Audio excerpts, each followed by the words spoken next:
All right, today we are diving into one of the most powerful tools you have when you're buying a used car, the Vehicle History Report. I'm going to show you exactly what to look for, so you can tell the difference between a great deal and, well, a total disaster. Let's make sure you can buy with complete confidence. You know the feeling. We've all been there. You find a car online or on a lot and it looks perfect. I mean, it's the right color, it's got the right features, the price is right. But there's always that little voice in the back of your head, that nagging anxiety. What if it's just too good to be true? What's the real story here? Because let's be real, underneath that shiny coat of paint, there could be some serious nightmares lurking. We're talking about major accidents that have bent the frame, odometer fraud where they've illegally rolled back the miles, or hidden flood damage that can cause electrical gremlins that will haunt you forever. Or, even worse, a title that basically screams, "This car is not safe." So how in the world do you protect yourself from buying someone else's headache? Well, your number one weapon, your best defense, is the Vehicle History Report. Seriously, think of it like a background check for a car. It is the essential first step to uncovering what a vehicle has really been through.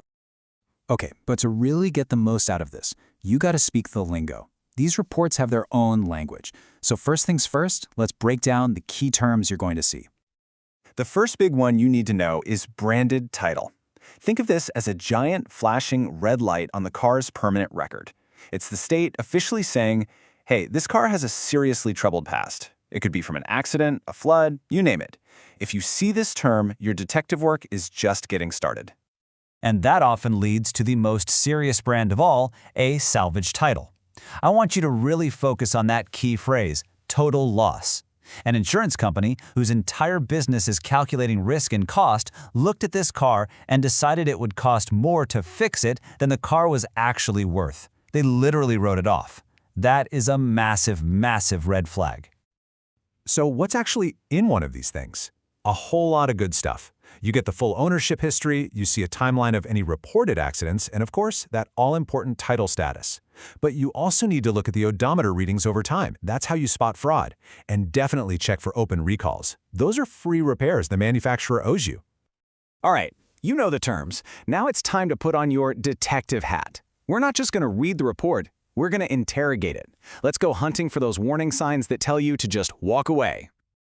Okay, here are the 4 absolute deal breakers you need to be hunting for. Number 1, a bunch of different owners in just a few years.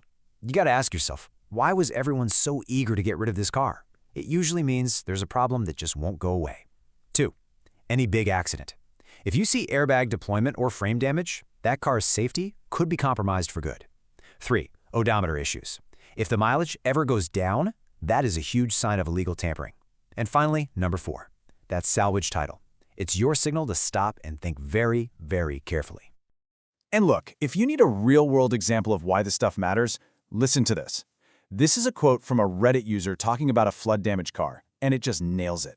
That water damage can create a lifetime of electrical gremlins and just random, infuriating, expensive failures. You have to remember, there is always a reason an insurance company declared it a total loss. Okay, let's talk about the money side of things. Because, getting all this crucial info, it isn't always free. If you're buying from a private seller, chances are you'll be paying for the report yourself, and those costs can add up surprisingly fast. The 2 big players in this game are Carfax and AutoCheck, and you've probably heard of them. Carfax is kind of the premium option, running you about $45, but it usually has really detailed service records. AutoCheck is more budget-friendly at about $25, and it gives you this nifty little AutoCheck score to quickly compare cars. Yeah, $45. And listen, that might not sound like a lot for one car, but if you're serious about your search and you're looking at, say, 3 or 4 different cars, you could be dropping over $100 before you even test drive anything. That's pretty steep, right? But here's a little pro tip. What if I told you there was a way to get that exact same peace of mind, but for a tiny fraction of the cost? Get this. You can find third-party reseller sites online that sell the exact same Carfax or AutoCheck reports for under $5. No joke. Basically, they buy these big bulk dealer memberships that have unlimited searches, and then they sell off individual reports to people like you and me. It's a fantastic way to get all the info you need without going broke. Okay, so you got the report. You saved a ton of cash, and it looks squeaky clean. You're good to go, right? Well, not so fast. A vehicle history report is an incredible tool, but it is not a crystal ball. You have to remember what a report can't see. For instance, if someone got in a fender bender and paid a local shop cash to fix it without telling their insurance, that's not going to be on the report. If the repair work was done poorly, the report has no idea.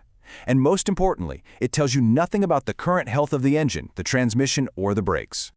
And look, this leads us to maybe the most important piece of advice in this whole thing. And hey, don't just take my word for it. This is a direct quote from the Federal Trade Commission. No matter how perfect a report seems, it is never a substitute for having a trusted, independent mechanic put the car up on a lift and give it a thorough once-over. So let's wrap this all up. If you remember nothing else, remember these 3 golden rules of used car buying. Rule number 1, pull the history report, always. Rule number 2, investigate that report for any and all red flags. And rule number 3, most important one, no matter what, you always get a professional pre-purchase inspection, no exceptions. See? Buying a used car doesn't have to feel like you're rolling the dice. The vehicle history report is your key to unlocking a car's true story. You now have the knowledge you need to be a smart, confident buyer. So go out there and find a car with a great story to tell.